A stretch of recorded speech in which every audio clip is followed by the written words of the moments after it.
Duduk pada kursi yang disediakan. Tulis. Terus Bapak Suri mendengarkan orang lain berbicara.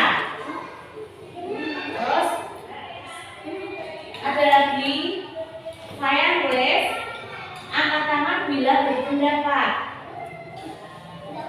Ya, terus menghormati dan saling membantu.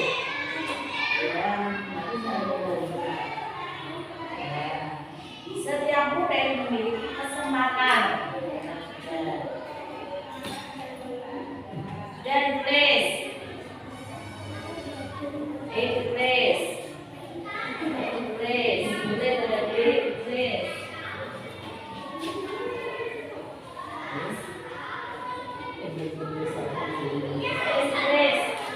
Kalau sudah, ayo ditempelkan di sini. Kalau sudah, yang saya ditempelkan di sini, urut dari sini.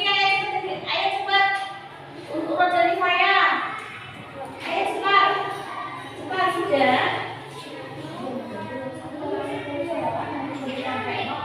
Ayo ditempelkan ini. Ya, ayo yang kedua, tempelkan.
Duduk pada kursi yang disediakan.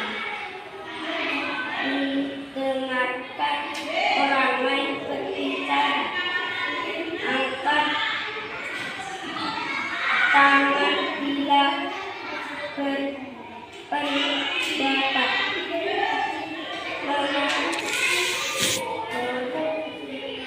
Menghormat dan saling menyentuh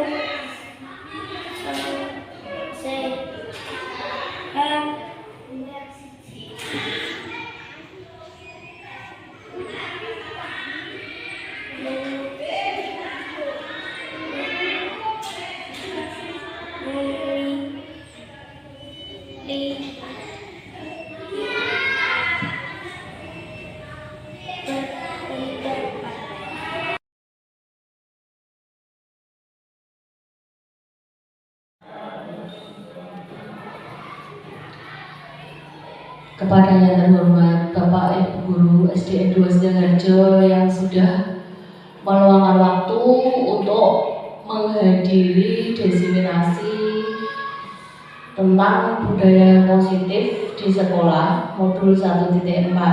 Sebelumnya saya mengucapkan terima kasih atas kehadirannya. Dalam kali ini saya akan melakukan diseminasi budaya positif di sekolah modul 1.4 yang akan saya pergunakan dalam memenuhi tugas sebagai aksi nyata dalam guru penggerak, dalam program guru penggerak. Sebelumnya perkenalkan, nama saya Catur Supriharyani, calon guru penggerak Angkatan 7 Kabupaten Blora.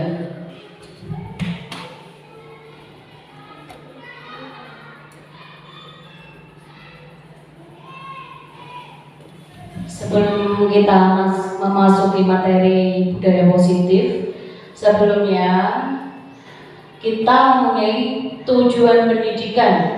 Tujuan pendidikan menurut Ki Hajar Dewantara, tujuan pendidikan adalah menuntun segala kodrat yang ada pada anak agar mereka dapat mencapai keselamatan dan kebahagiaan yang setinggi-tingginya, baik sebagai manusia maupun sebagai anggota masyarakat. Oleh karena itu, pendidik itu hanya dapat menuntun tumbuh atau hidupnya kekuatan kodrat yang ada pada anak-anak agar dapat memperbaiki lakunya. Jadi, anak itu kita harus bisa memperbaiki kekuatan kodrat yang ada pada anak-anak agar dapat memperbaiki lakunya. Jadi bukan dasarnya hidup dan tumbuhnya kekuatan kodrat anak-anak. Dalam hal ini Ki Hajar Dewantara mengibaratkan guru sebagai seorang petani, yaitu menuntun. Bapak Ibu bisa mengartikan apa arti dari menuntun menurut Ki Hajar Dewantara? Baiklah, menurut Ki Hajar Dewantara, menuntun itu dalam arti kita sebagai seorang guru harus menuntun anak dalam mencapai keselamatan dan kebahagiaan yang setinggi-tingginya. Kita diibaratkan sebagai seorang petani. Petani dalam hal ini kita harus menanam, memupuk, dan merawat tanaman yang kita tanam. Jadi sebagai seorang guru kita harus bisa menggali potensi dan mengetahui karakter yang ada pada anak didik kita.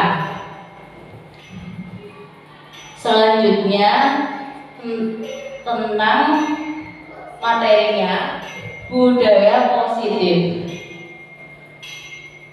Budaya positif di sekolah yaitu nilai dan kebiasaan di sekolah yang berpihak pada murid agar mereka dapat berkembang menjadi pribadi yang kritis, penuh hormat, dan bertanggung jawab sesuai dengan profil pelajar Pancasila.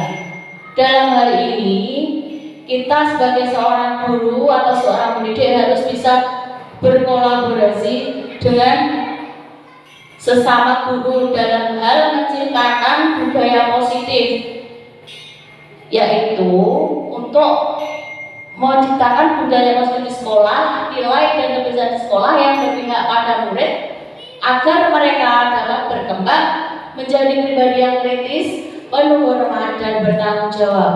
Salah satunya di sekolah kita sudah diadakan 5S ya, salam, senyum, sapa, sopan, dan santun. Setiap hari diberikan piket untuk menyambut anak di pagi hari. Dalam arti kita harus bisa memberikan contoh budaya positif melalui 5S itu tadi. Jadi seorang anak kalau kita ingin anak menjadi pribadi yang baik, berkembang menjadi pribadi yang kritis, penuh hormat dan bertanggung jawab, kita harus dapat memberikan contoh yang baik bagi anak didik kita atau pada murid kita.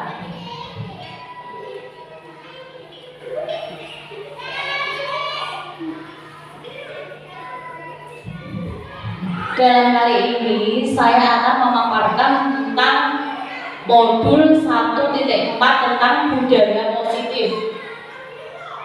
Budaya positif memiliki 7 konsep utama.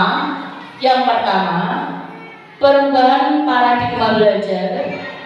Yang kedua, disiplin positif.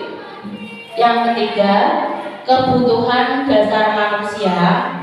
Yang keempat, motivasi perilaku manusia. Yang kelima, restitusi atau posisi kontrol guru. Yang keenam, keyakinan kelas. Yang ketujuh, segitiga restitusi. Baiklah, Bapak Ibu, sekarang kita masuk ke dalam konsep yang pertama, yaitu perubahan paradigma belajar.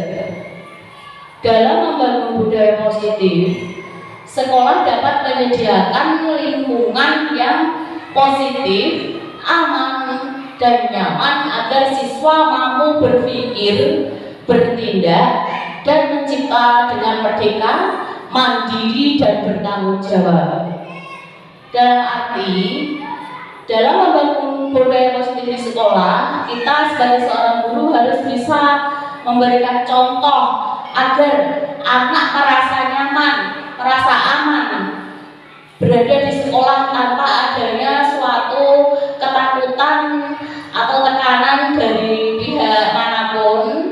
Jadi kita sebagai seorang guru harus mampu mengayomi, mampu berpikir, bertindak, dan mencipta dengan merdeka, mandiri, dan bertanggung jawab.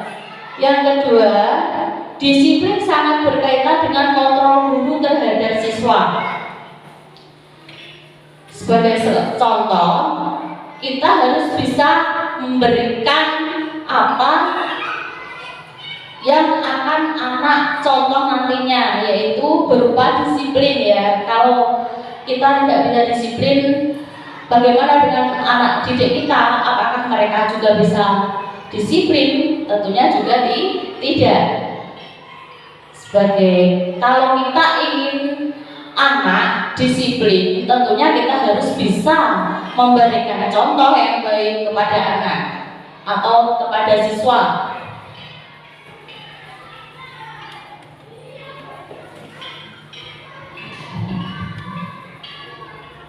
Selanjutnya, seorang guru memiliki peran untuk membangun atau mewujudkan budaya positif di sekolah. Budaya positif merupakan perwujudan dari nilai-nilai atau keyakinan universal yang diterapkan di sekolah. Budaya positif diawali dengan perubahan paradigma tentang teori kontrol. Selama ini, mungkin kita sebagai guru merasa berkewajiban mengontrol perilaku siswa agar memiliki perilaku yang sesuai dengan gurunya. Perwujudannya, guru sering memberikan hukuman kepada siswa yang melakukan kesalahan dan memberikan ketidakseimbangan terhadap perbuatan baik yang dilakukan siswa. Dalam arti, guru sering memberikan hukuman kepada siswa yang melakukan kesalahan dan memberikan ketidakseimbangan terhadap perbuatan baik yang dilakukan oleh siswa. Sekarang budaya positif kedua yaitu disiplin. Disiplin adalah kemampuan memerintah diri sendiri dalam mengontrol dan menguasai diri untuk memilih tindakan yang mengacu pada nilai-nilai yang kita hargai dengan penuh tanggung jawab tanpa terperintah oleh orang lain. Nilai-nilai yang kita hargai adalah nilai kebajikan atau sifat manusia yang merupakan tujuan mulia yang ingin dicapai setiap individu, yaitu nilai-nilai dalam profil belajar Pancasila. Nilai kebajikan yang dapat kita terapkan di sekolah diantaranya adalah apa saja, atau mungkin Bapak atau Ibu mempunyai pendapat atau istilahnya nilai kebajikan yang bisa diterapkan oleh Bapak Ibu yang di sekolah atau diterapkan pada anak didik kita di sekolah. Salah satu itu tadi Bu sudah saya ceritakan tadi di depan, nilai kebajikan yang sesuai dalam profil belajar Pancasila adalah dengan 5S, yaitu salam, sapa, senyum, sopan, dan santun. Dalam arti salam, kalau dengan Bapak atau Ibu gurunya memberikan salam. Kalau ketemu di jalan juga harus menyapa Bapak Ibu guru dengan cara memberikan salam, senyum. Kalau kita ingin anak kita, anak didik kita meniru kita, kita harus bisa kalau menghadapi anak harus tersenyum. Jangan marah. Seumpama ada apa di rumah terus dibawa ke sekolahan, sapa. Kita harus ramah pada anak, harus mampu menyapa anak. Terus sapa, salam, senyum, sapa, sopan ya. Sopan itu dalam arti kita harus bisa mengajari anak didik kita atau murid kita dengan kesopanan. Contohnya mungkin sopan dalam berpakaian atau sopan dalam menghargai orang yang lebih tua darinya. Sopan kalau berbicara dengan orang yang lebih tua sebaiknya harus memakai bahasa yang sopan dan santun. Salam, senyum, sapa, sopan dan santun ya. Kalau santun itu ya bisa anak berbicara kepada yang lebih tua harus lebih santun. Contohnya kalau lewat di depan bapak atau ibunya, mungkin anak menundukkan kepala atau apa, itu ya merupakan santun. Selanjutnya,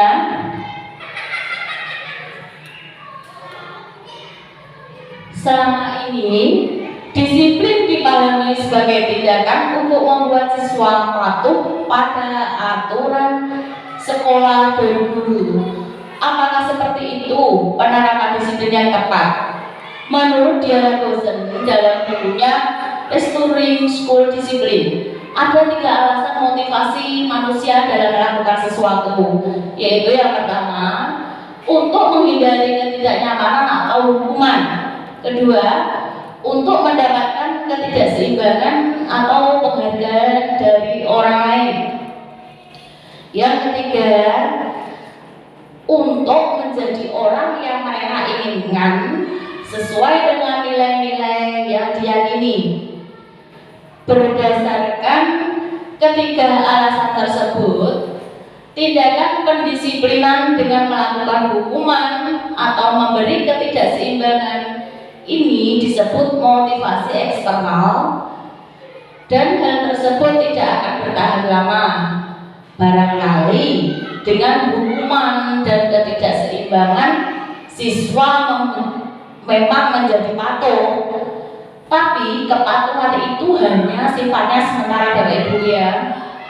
Dan kedisiplinan yang diterapkan tidak mengubah karakter siswa menjadi lebih kuat. Barangkali itu pula yang menyebabkan bangsa kita kesulitan dalam membentuk karakter masyarakatnya. Contoh sebagian kecil seperti aturan budaya antri, pembatasan lalu lintas, kebersihan. Contohnya, buang sampah pada tempat yang tepat yang belum bisa menjadi karakter. Biasanya sampah di anak-anak biasanya masih sering membuang sampah di sembarang tempat. Berdasarkan teori motivasi tadi, penerapan disiplin di sekolah harus dilakukan dengan alasan yang ketiga, siswa melakukan kebaikan sesuai dengan keyakinan kelas atau nilai-nilai yang sudah tertanam dalam dirinya atau motivasi internal. Motivasi internal lebih berjangka lama dan membuat siswa semakin kuat secara karakter. Hal tersebut sejalan dengan pemikiran Ki Hajar Dewantara yang mengungkapkan bahwa disiplin kepada siswa adalah disiplin diri.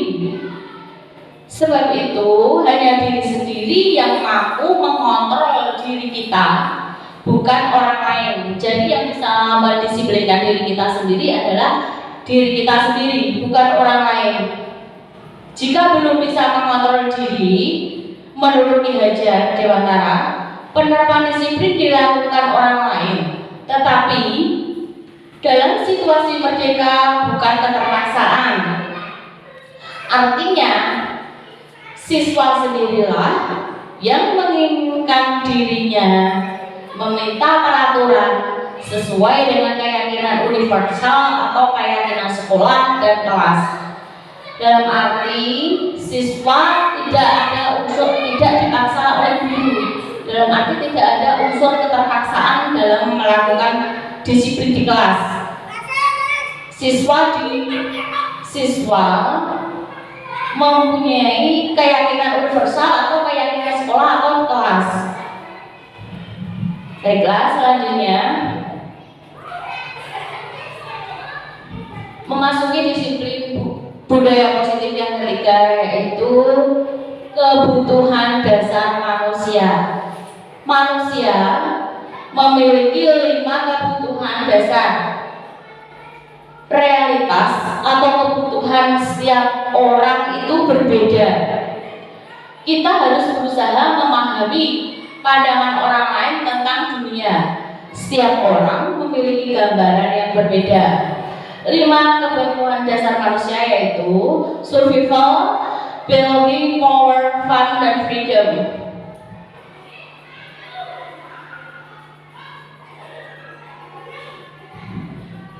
Berdasarkan beberapa penelitian tentang teori kontrol, semua perilaku manusia pasti memiliki tujuan. Begitu pula dengan perilaku siswa. Bahkan sebuah kesalahan yang dilakukan pasti memiliki alasan. Alasan biasa tersebut disebut dengan pemenuhan kebutuhan dasar manusia. Ada 5 kebutuhan dasar manusia, yaitu kebutuhan bertahan hidup atau survival, yaitu kebutuhan yang berhubungan dengan fisik seperti makan, tidur, tempat tinggal, dan lain-lain sebagainya. Yang kedua, kebutuhan cinta dan kasih sayang atau penerimaan. Setiap anak tidak harus diberikan kebutuhan seperti makan, tidur, tempat tinggal yang nyaman untuk anak itu sendiri. Tetapi kita sebagai seorang guru atau seorang pendidik harus bisa memberikan kebutuhan cinta dan kasih sayang. Dalam arti kita dituntut untuk bisa membuat anak nyaman pada waktu berada di sekolah. Yang ketiga, kebutuhan penguasaan atau pengakuan akan kemampuan. Seorang anak di sekolah kita harus bisa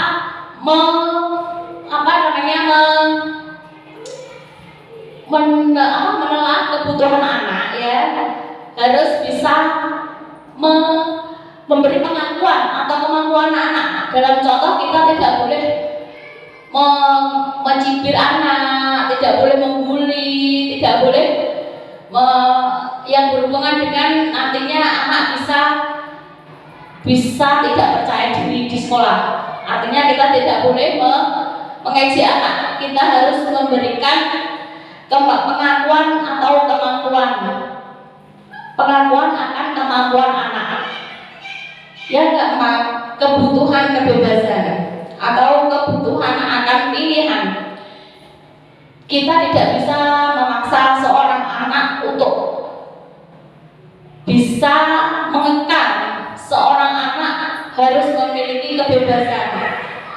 Kebebasan dalam arti harus tetap patuh kepada gurunya, tetapi kita memberikan kebebasan anak untuk berpikir secara kritis, bertanggung jawab, dan bernalar kritis, ya. Dalam arti kebebasan seorang anak tidak bisa dikekang. Menurut Ki Hajar Dewantara, anak itu mempunyai kodrat. Kita sebagai seorang guru harus bisa menuntut kodrat anak. Yang kelima, kebutuhan akan kesenangan. Seorang anak adanya harus diberikan kesenangan waktu belajar di sekolah. Dalam arti diberikan pengajaran yang menurut mereka nyaman, bisa diterima, dan tidak monoton atau tidak hanya itu saja. Kita harus bisa menciptakan suasana yang lebih baik atau lebih anak bisa menjadi senang di kelas atau di sekolah. Ketika guru sudah mampu memahami kebutuhan dasar setiap siswa, langkah yang dilakukan adalah dengan menerapkan disiplin positif. Kalau kita bisa memenuhi kebutuhan 5 kebutuhan dasar anak, otomatis kita sudah mampu memenuhi kebutuhan dasar setiap siswa. Langkah yang dilakukan adalah dengan menerapkan disiplin positif.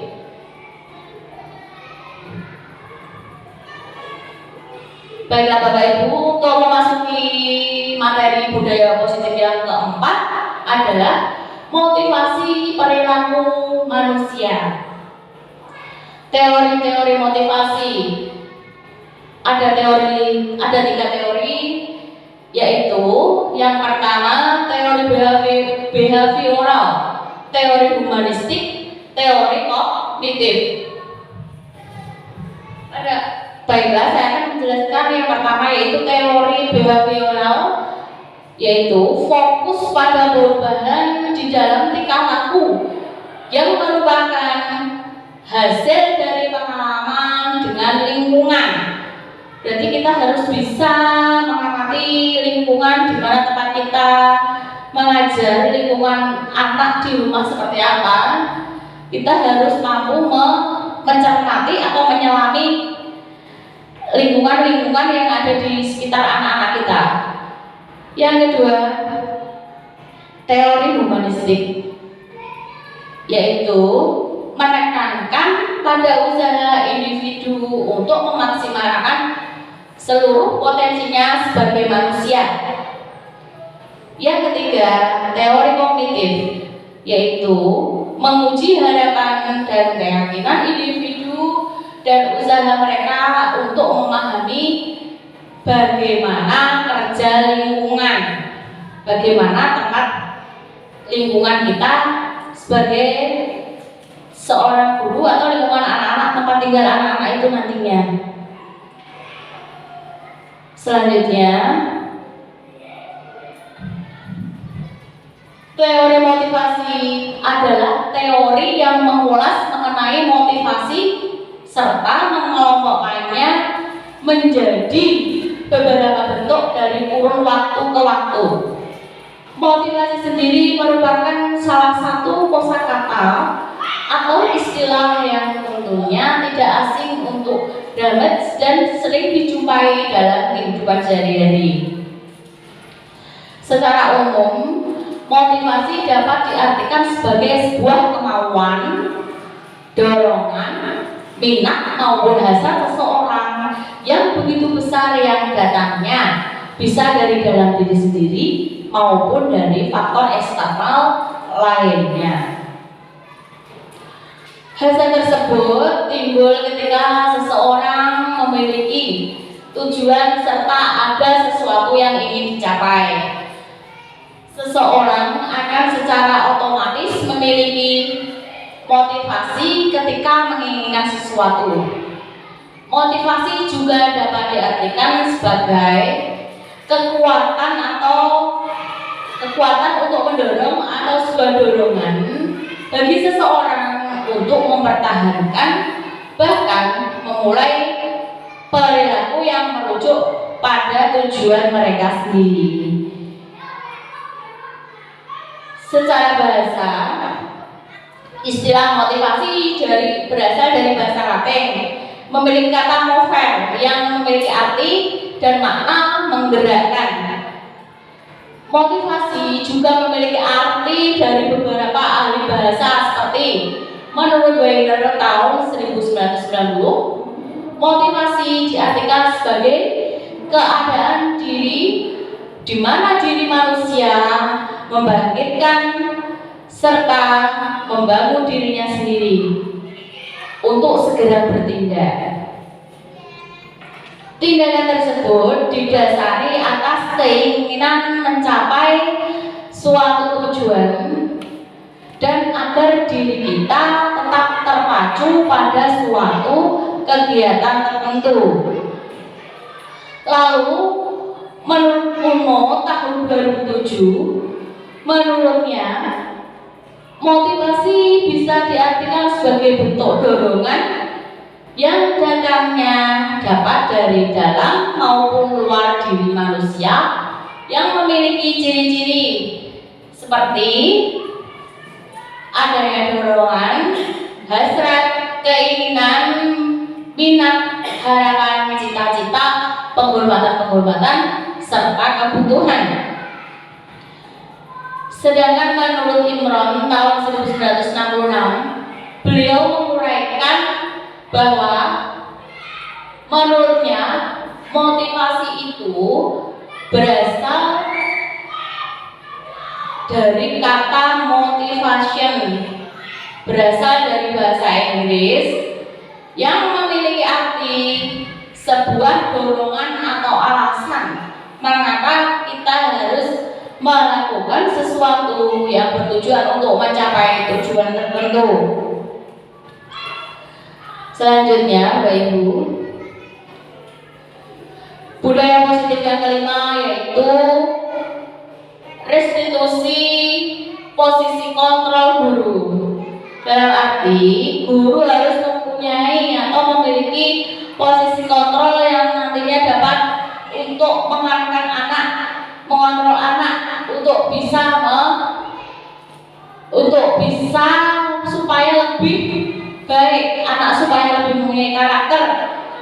Kita di suatu sekolah harus memiliki visi dan misi untuk anak-anak didik kita, dan tentunya untuk mewujudkan sebuah visi dan misi itu tidak harus kita lakukan sendiri. Kita tidak bisa melakukan sendiri tanpa adanya dukungan dari rekan-rekan sejawat, atau kita harus berkolaborasi dengan teman-teman yang lain, berkolaborasi dengan guru-guru yang lain, atau mungkin bisa juga kita berkolaborasi dengan komunitas-komunitas yang sudah ada, komunitas praktisi di sekolah ataupun komunitas yang lain. Disiplin positif yaitu belajar mengontrol diri dengan menggali potensi yang dimiliki agar tercipta tujuan atau tercapai tujuan mulia, yaitu menjadi seseorang yang diinginkan berdasarkan nilai-nilai yang dihargai. Teori kontrol, saya sebagai seorang guru tidak bisa mengontrol orang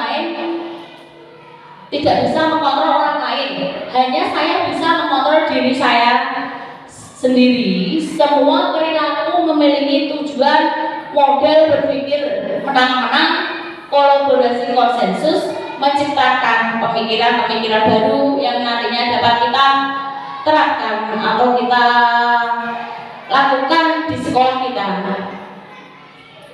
Teori motivasi, hukuman, dan penghargaan nanti akan dijelaskan di dalam teori motivasi, hukuman, dan penghargaan dalam sebuah segitiga restitusi nanti yang akan kita bahas setelah ini. Untuk menghindari hukuman, untuk mendapatkan imbalan, untuk menghargai diri sendiri, bentuk motivasi intrinsik, dan menjadi orang yang diinginkan dengan nilai-nilai yang dipercaya.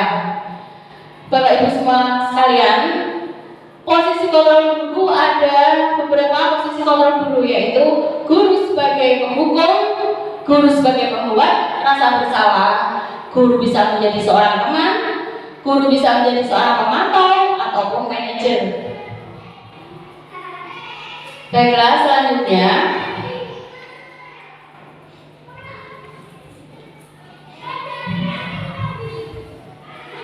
hal tersebut tentu akan berjalan dengan baik ketika guru menempatkan diri sesuai dengan posisi kontrol yang tepat.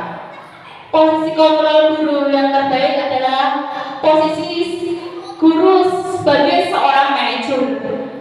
Di dalam posisi ini, sikap guru ketika melihat siswa melakukan kesalahan tidak langsung menghukum atau menasihati, tetapi diawali dengan sikap memahami tindakan siswa, bahwa ketika siswa itu bersalah, itu biasa karena memang setiap manusia pernah bersalah, yang dinamakan dengan menstabilkan identitas.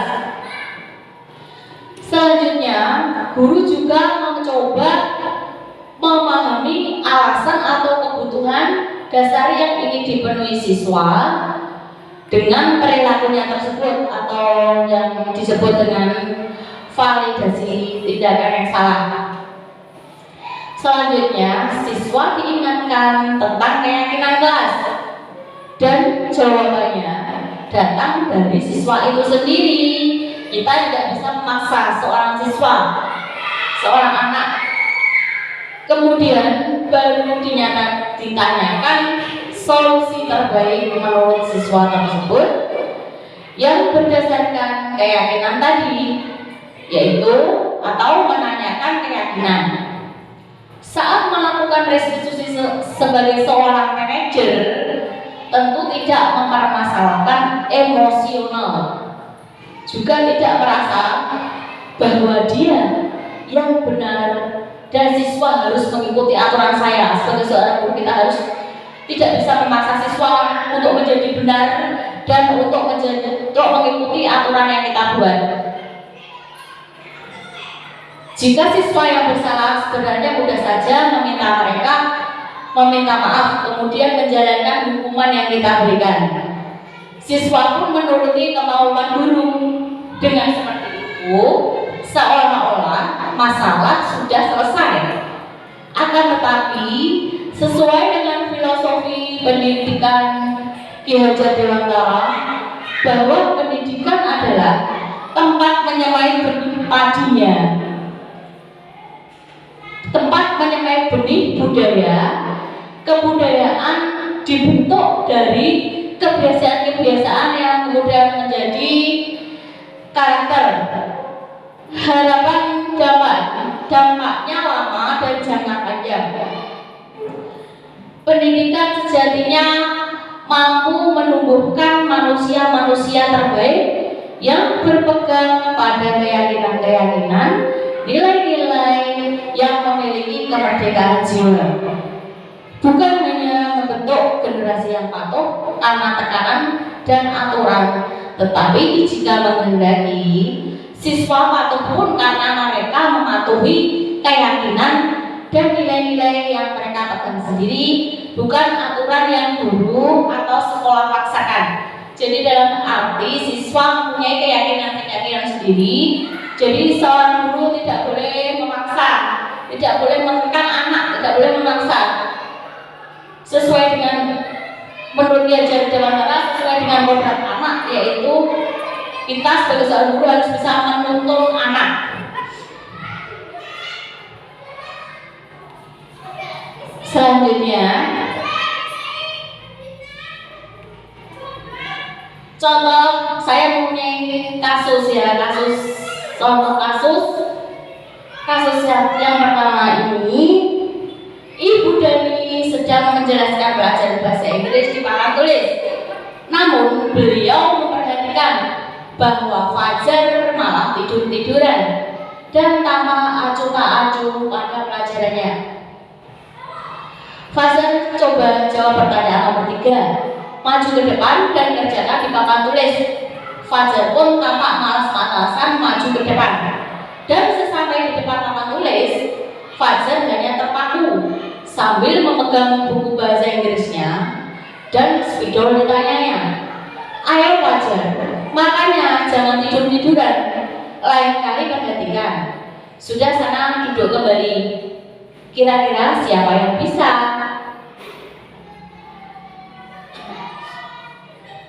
Fajar pun kembali duduk di bangkunya.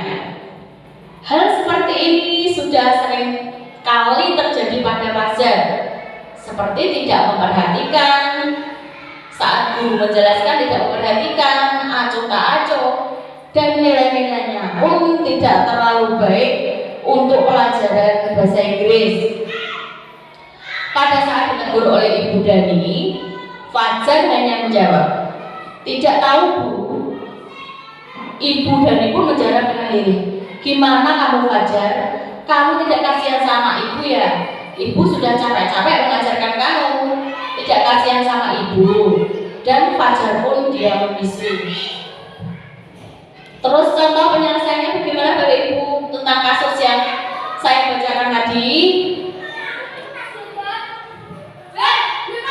Untuk kasus yang saya bacakan tadi menggunakan landasan-landasan teori, yaitu landasan teori yang terdapat 5 dasar kebutuhan dasar manusia, yaitu kebutuhan bertahan hidup atau survival, kebutuhan cinta dan kasih sayang atau penerimaan, kebutuhan penguasaan atau pengakuan, kebutuhan kebebasan atau kebutuhan dan pilihan, dan kebutuhan akan kesenangan. Menurut Bapak Ibu sekalian, posisi kontrol apa yang diambil oleh Ibu Dani dalam pendekatannya kepada Fajar?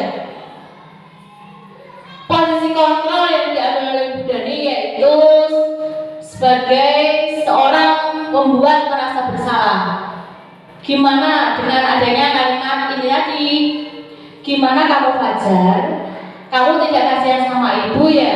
Ibu sudah capek-capek mengajarkan kamu. Tidak kasihan sama ibu. Dan Fajar pun membisu.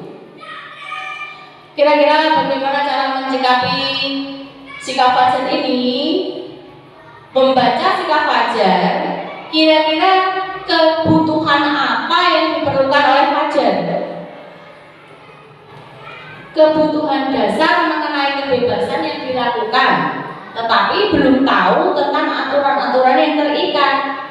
Kebebasan yang terkendali, kebutuhan dasar mengenai cinta dan kasih sayang, merasa ingin diperhatikan oleh guru.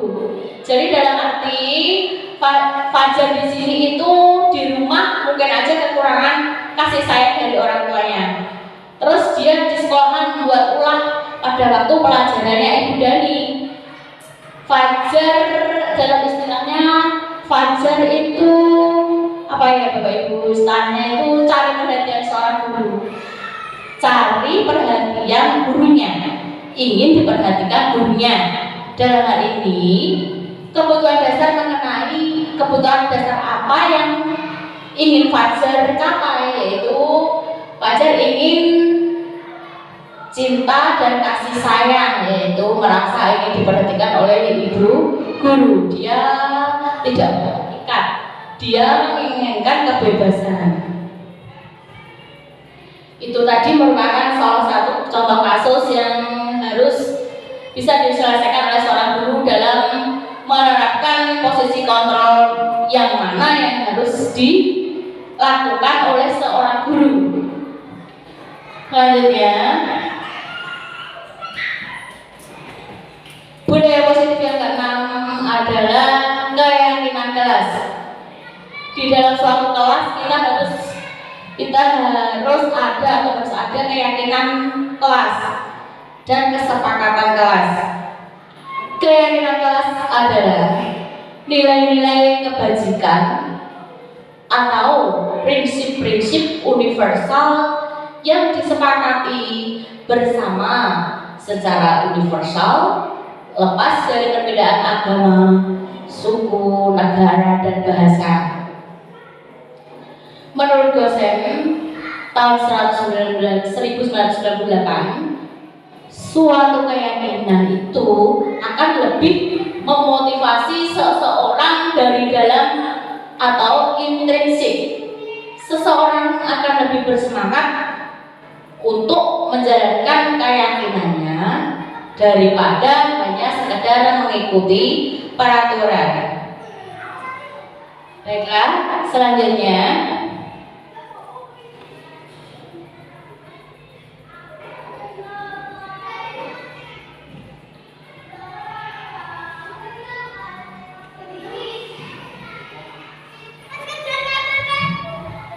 Jika siswa yang bersalah, sebenarnya mudah saja Bapak Ibu untuk meminta maaf ya.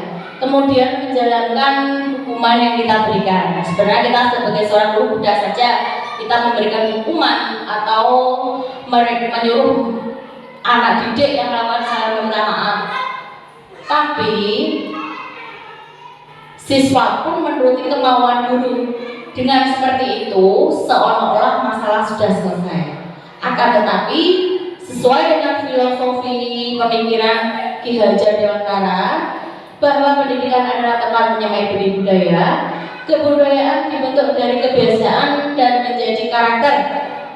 Harapan dampaknya lama atau berjangka panjang. Pendidikan sejatinya mampu menumbuhkan manusia-manusia terbaik yang berpegang pada keyakinan nilai-nilai yang memiliki kemerdekaan jiwa. Bukan hanya membentuk generasi yang patuh karena tekanan dan aturan, tetapi jika menghadapi siswa patuh pun karena mereka mematuhi keyakinan dan nilai-nilai yang mereka pegang sendiri, bukan aturan yang guru atau sekolah paksakan. Dalam hal ini di sekolah atau di kelas-kelas harus mempunyai kesepakatan kelas atau keyakinan kelas yang itu sendiri dibuat oleh anak-anak didik kita, dibuat oleh peserta didik kita.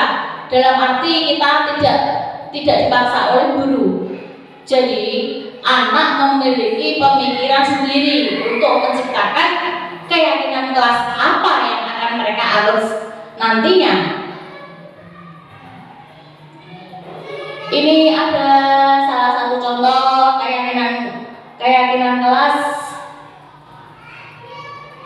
yang ada di kelas 2. Keyakinan kelas yang sudah saya bentuk di kelas 2 yaitu membentuk budaya positif di SDN 2 Sidoarjo. Yang pertama, ada 6 keyakinan yang telah saya sepakati dengan murid saya, yaitu yang pertama, hadir di sekolah tepat waktu.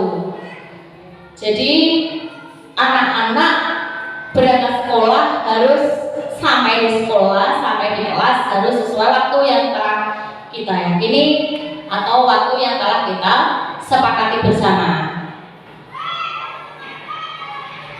Yang kedua, duduk pada kursi yang disediakan. Dalam arti anak sudah istilahnya wis manggon, bocah wis manggon sudah duduk pada kursi yang disediakan. Terus yang nomor 3, mendengarkan orang lain atau guru ketika berbicara atau menerangkan pelajaran.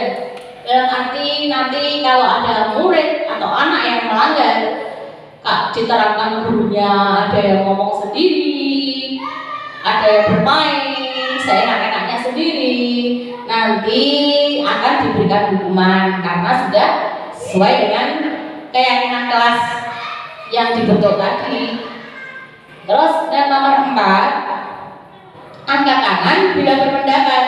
Mengangkat tangan atau menunjukkan jari ketika bertanya atau menjawab pertanyaan yang guru berikan. Yang kelima, menghormati dan saling membantu.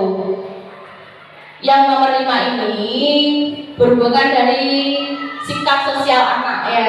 Menghormati dalam arti menghormati bapak dan ibu guru, menghormati kedua orang tua, menghormati orang-orang yang dianggap lebih tua, menghormati dengan siapa saja, santun, sopan dan santun dalam bertindak, dan saling membantu. Dalam hal ini saling membantu itu ya dalam membantu dalam sikap dalam hal positif ya. Contohnya, contoh kecil di kelas 2 yang pernah saya alami, contoh membantu teman meminjami pensil atau meminjami alat-alat tulis kebetulan dia tidak membawa, jadi temannya boleh membantu dalam hal positif. Nomor 6, setiap murid memiliki kesempatan untuk berpendapat. Setiap murid boleh mengajukan pendapatnya, ataupun boleh memprotes gurunya juga boleh. Boleh berpendapat, boleh menyampaikan unek-uneknya, boleh memprotes gurunya, tapi harus sesuai dengan sopan dan santun. Selanjutnya,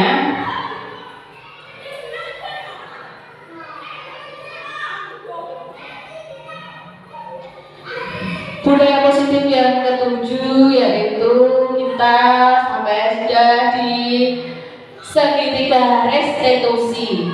Apa itu segitiga restitusi? Proses menciptakan kondisi bagi murid untuk memperbaiki kesalahan mereka, sehingga mereka bisa kembali pada kelompok mereka dengan karakter yang lebih kuat. Melalui restitusi, guru dapat yang pertama membantu murid menjadi lebih memiliki tujuan, disiplin positif, serta memulihkan dirinya setelah berbuat salah.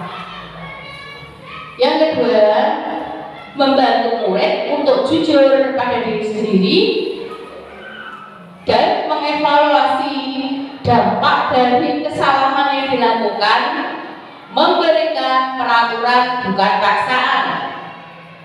Dalam arti kita yang tadi di depan sudah saya jelaskan, kita tidak boleh memaksa anak, kita tidak boleh memaksa anak menuruti kemauan kita, atau tidak boleh memaksa anak untuk memiliki atau menuruti kehendak kita.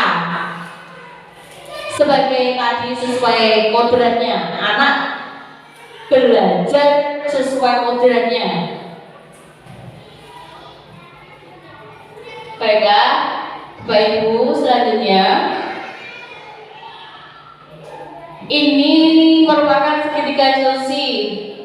Faris tadi tindakan yang salah, menstabilkan identitas, menanyakan keyakinan. Kira-kira keyakinan kelas apa yang telah kita sepakati? Kamu ingin menjadi orang yang seperti apa? Kamu tentu punya alasan mengapa melakukan tindakan itu. Adakah cara yang lebih efektif untuk mendapatkan apa yang kamu butuhkan? Setiap orang pasti pernah melakukan kesalahan, dan kamu bukan satu-satunya yang pernah melakukan kesalahan ini. Konsep-konsep yang disampaikan dalam modul 1.4 ini sudah kompleks dan lengkap untuk dipelajari dalam proses menciptakan budaya positif baik di lingkungan kelas maupun sekolah. Tinggal bagaimana kita menjabarkan atau mengimplementasikannya sehingga bisa berhasil kita terapkan di sekolah, khususnya dalam perubahan dari murid kita untuk bisa memunculkan motivasi intrinsik dari dalam diri untuk melakukan perubahan-perubahan pada hal yang lebih baik, khususnya penerapan segitiga restitusi dalam penyelesaian kesalahan murid sehingga budaya positif tersebut dapat terwujud. Selanjutnya, yang pertama, segitiga restitusi penjabarannya yang pertama adalah menstabilkan identitas. Apa itu menstabilkan identitas? Menstabilkan identitas itu cara guru untuk memperbaiki atau membuat keadaan itu menjadi stabil. Contohnya, berbuat salah itu tidak apa-apa. Terus, tidak ada manusia yang sempurna. Saya juga pernah melakukan kesalahan seperti itu.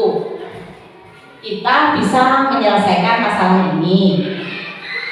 Bapak Ibu tidak tertarik mencari siapa yang salah, tetapi kita sebagai ibu guru, bapak dan ibu guru ingin mencarikan solusi apa yang tepat untuk dari kesalahan ini.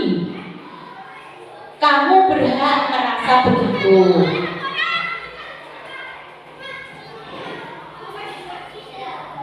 Kedua, validasi tindakan yang salah. Seorang murid kalau melakukan kesalahan pasti mempunyai alasan tertentu atau tersendiri. Kamu pasti mempunyai atau punya alasan mengapa melakukan hal itu. Terus, kamu patut bangga pada dirimu sendiri karena kamu telah melindungi sesuatu yang paling penting buatmu. Ini merupakan validasi tindakan yang salah, yaitu ini tadi, kenapa murid melakukan sesuatu yang salah, kenapa melakukan hal itu. Selanjutnya, menanyakan keyakinan. Seperti yang sudah saya jelaskan tadi di depan, di dalam suatu kelas setidaknya harus mempunyai keyakinan kelas. Keyakinan kelas yang dibentuk oleh guru dan siswa, yang sudah disetujui oleh siswa atau murid kita. Menanyakan keyakinan, apa yang kita percaya sebagai kelas atau keluarga, apa nilai-nilai umum yang telah kita sepakati, apa bayangan kita tentang kelas yang ideal. Kamu mau jadi orang yang seperti apa? Ini merupakan contoh-contoh atau mungkin gambaran tentang nantinya, gambaran-gambaran atau yang nantinya bisa Bapak atau Ibu guru jadikan referensi untuk membuat keyakinan kelas atau kesepakatan kelas. Baiklah, halaman selanjutnya saya mempunyai sebuah contoh atau video pembelajaran tentang segitiga restitusi tadi. Kali ini saya akan coba menyelesaikan masalah anak yang mencontek dengan temannya tanpa izin, dan menyelesaikan masalah anak yang tiba-tiba menarik baju temannya sehingga menyebabkan tiga kaki baju temannya copot. Dalam kali ini saya mempunyai dua contoh kasus. Yang pertama ya Bapak Ibu, saya akan mencoba menyelesaikan masalah anak yang mencontek dengan temannya tanpa izin. Terus yang kedua tadi, kasus yang kedua, masalah anak yang tiba-tiba menarik baju temannya sehingga menyebabkan tiga kaki baju temannya copot. Langsung saja kita lihat videonya. Masalah yang pertama, ini deskripsi tentang masalahnya tadi. Ketika semua siswa antusias menyelesaikan tugas secara mandiri, Vino tiba-tiba saja mengambil buku Farah untuk melihat lebih dekat. Namun Farah tidak mengizinkannya dan berusaha untuk merebut bukunya tadi, tetapi tidak bisa ia ambil dari Vino. Akhirnya Farah menangis. Teman-teman yang mengetahui menyorai sehingga menimbulkan keributan di kelas. Pada masalah yang pertama ini, saya akan mencoba memberikan atau menayangkan sebuah video yang telah saya buat bersama anak-anak murid saya tentang ini tadi. Selanjutnya kita lihat saja videonya. Oh iya, cara penyelesaiannya dari kedua kasus tersebut yaitu kita menggunakan segitiga restitusi. Yang digunakan adalah restitusi memperbaiki hubungan dan restitusi mengembalikan murid yang berbuat salah kepada kelompoknya. Dalam hal ini kita sebagai seorang guru tidak sewenang-wenang, tidak menghukum anak, tidak membuli anak tersebut. Jadi sebagai seorang guru kita menggunakan posisi kontrol sebagai manajer, mengembalikan murid yang berbuat salah pada kelompoknya.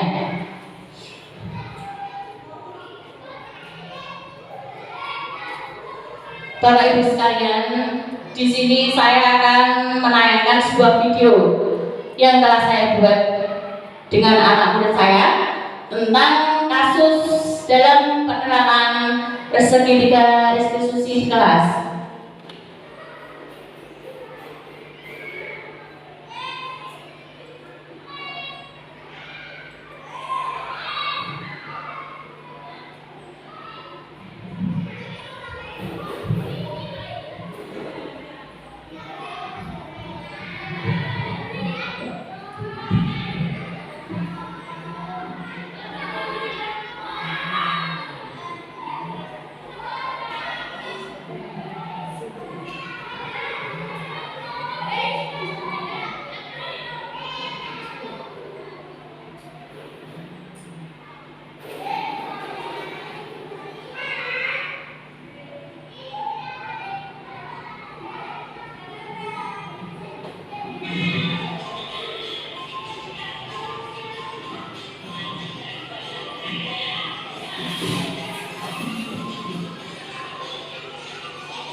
Mbak Risa, maaf, Mbak.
Mohon maaf ya, mungkin videonya tidak ada suaranya atau audionya kurang keras ya. Terus ini tadi contoh penerapan kasus yang pertama. Sekarang langsung saja penerapan kasus yang kedua dalam menerapkan segitiga restitusi di kedua di kelas.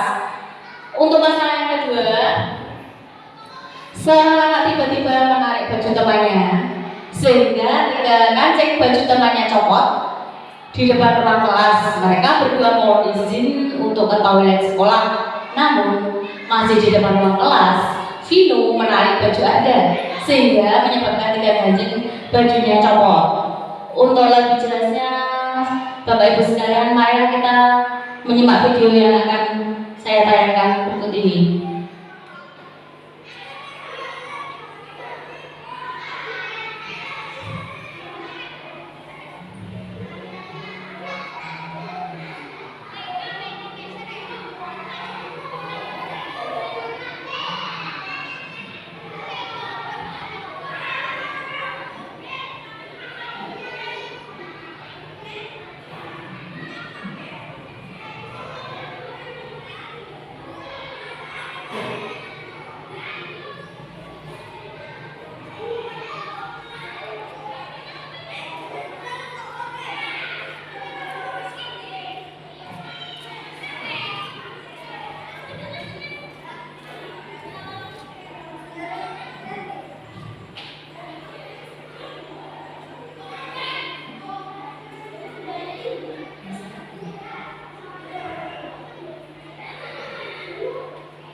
Videonya masih muter-muter ya Roy. Mohon maaf.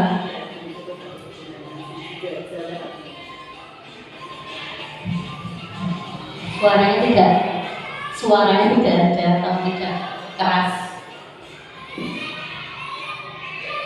tidak terlihat.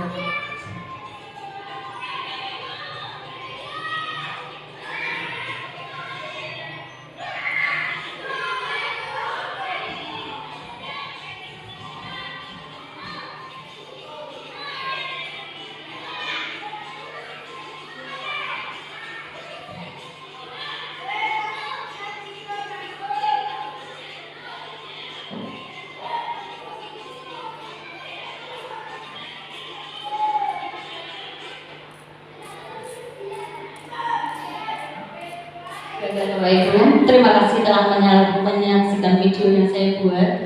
Itu tadi adalah 2 video yang memberikan contoh tentang penanggapan segitiga restitusi yang saya lakukan di kelas 2. Untuk selanjutnya,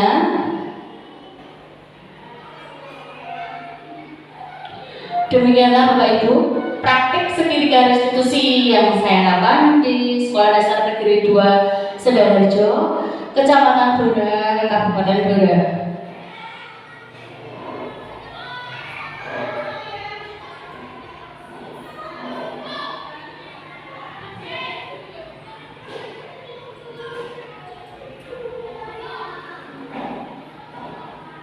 Demikianlah Bapak Ibu tentang penjelasan saya tentang budaya positif yang ada di Sekolah Dasar Negeri 2 Sedaharjo, yang merupakan tugas saya sebagai calon guru penggerak Angkatan 7 Kabupaten Blora.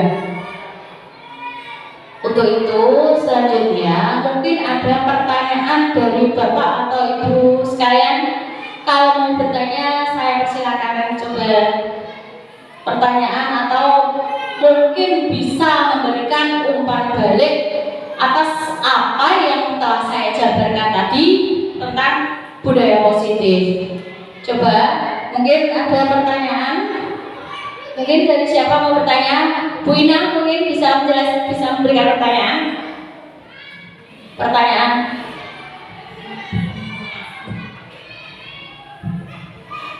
Assalamualaikum warahmatullahi wabarakatuh.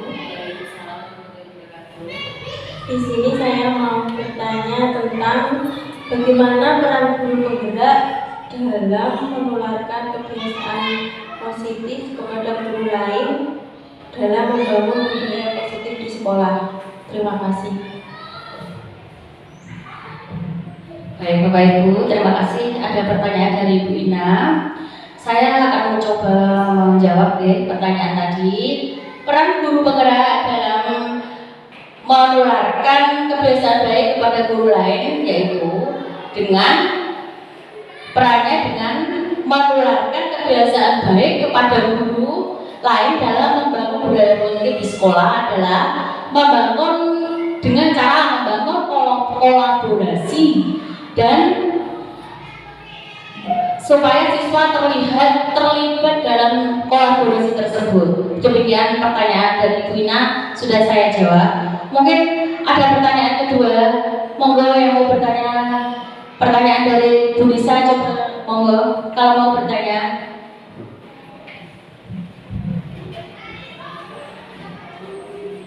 Terima kasih. Saya mau bertanya tentang apa tujuan budaya positif bagi peserta didik. Terima kasih.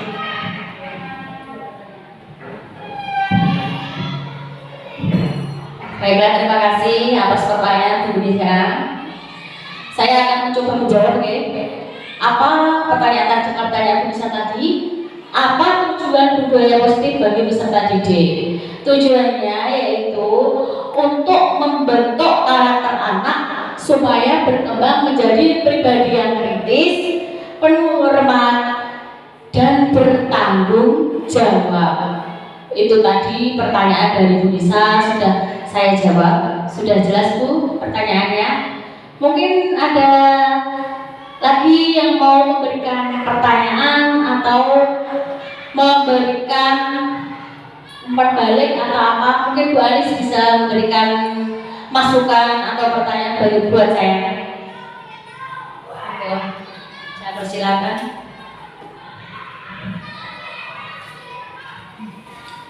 Terima kasih.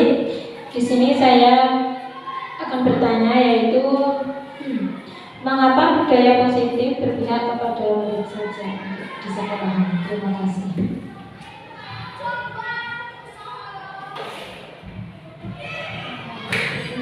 Terima kasih, pertanyaan yang sangat bagus sekali dari Bu Anis. Tadi pertanyaannya bagaimana Bu? Apa pengertian dari mengapa budaya positif berpihak pada murid?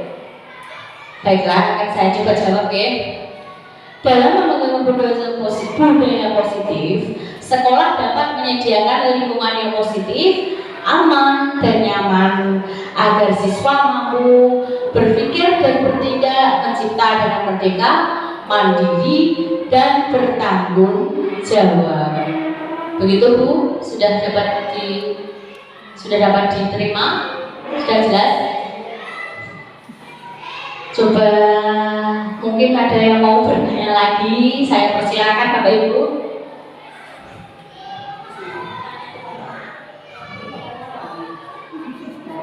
Monggo Bu Jumi mau bertanya.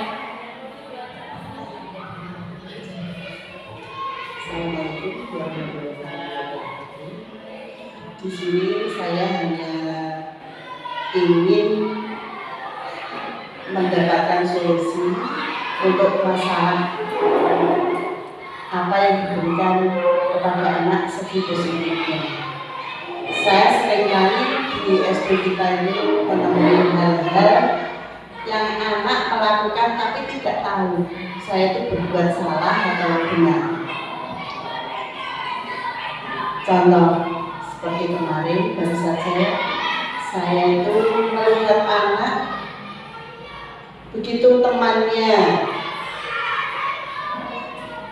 olahraga ganti baju di kamar mandi. Ada salah satu teman, kemungkinan anak itu hanya ingin merasa ingin ada rasa ingin tahu.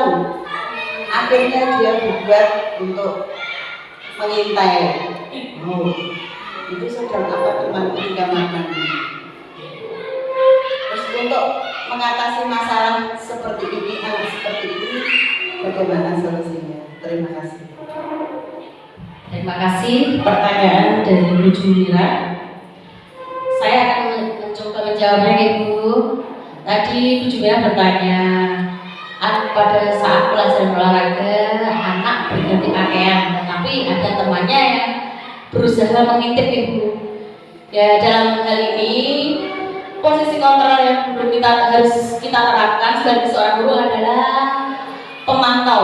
Guru sebagai pemantau dalam arti guru memantau tingkah laku anak. Mungkin Bu Jumira tadi bertanya karena beliau merupakan guru kelas 6 ya. Jadi anak didiknya itu sudah mulai memasuki masa-masa pubertas Bapak Ibu. Jadi di kelas 6 itu anak-anak itu mulai rasa ingin tahu dengan lawan jenis, ya seperti itu. Jadi sebagai seorang guru, saya hendaknya tidak langsung memarahi anak tersebut Bu, tetapi memanggil dan mencari tahu mengapa kamu melakukan hal seperti itu. Karena hal seperti itu tidak boleh dilakukan di sekolah, karena tidak sesuai dengan etika dan sopan santun yang ada di sekolah. Sesuai peraturan di sekolah, setiap anak wajib menghormati teman-temannya. Mungkin seperti itu ujung ya. Jadi kita tidak langsung menghukum atau memberikan hukuman. Kita harus memantau dulu, memantau, menasihati dan mencari tahu apa masalah anak tersebut. Kok ingin tahu teman ceweknya berganti pakaian di kamar mandi. Kita sebagai seorang guru harus bijak dalam memberikan solusi permasalahan tersebut. Dalam arti kita tidak boleh berbuat semena-mena. Dalam arti kita tidak boleh langsung menghukum anak tersebut, Bu. Ya. Jadi kita harus memantau dulu, menyelami, memantau anak tersebut. Jadi kenapa kok kamu melakukan kesalahan atau berbuat seperti itu, gitu. Jadinya harus menyelidiki dulu, Bu. Ya.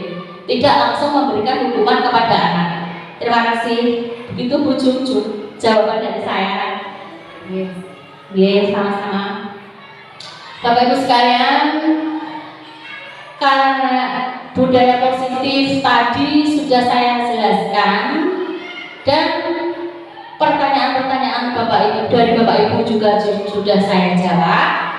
Kemudian saya sebagai seorang calon gubernur yang nantinya akan bisa menggerakkan, tergerak dan bergerak di sekolah harus bisa menguasai materi tersebut. Kalau ada tutur kata atau kata-kata yang kurang penyampaiannya di dalam hati Bapak Ibu sekalian, saya hanya manusia biasa, segala lebih dan kurangnya saya mohon maaf, kesempurnaan hanya milik Allah Subhanahu wa Ta'ala. Kita sebagai manusia hanya bisa menjalankan kewajiban kita.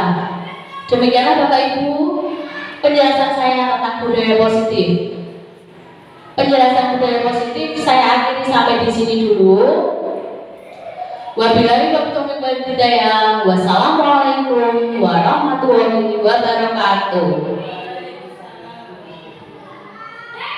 Terima kasih Bapak Ibu sekalian atas rawuhnya. Saya mengucapkan banyak-banyak terima kasih.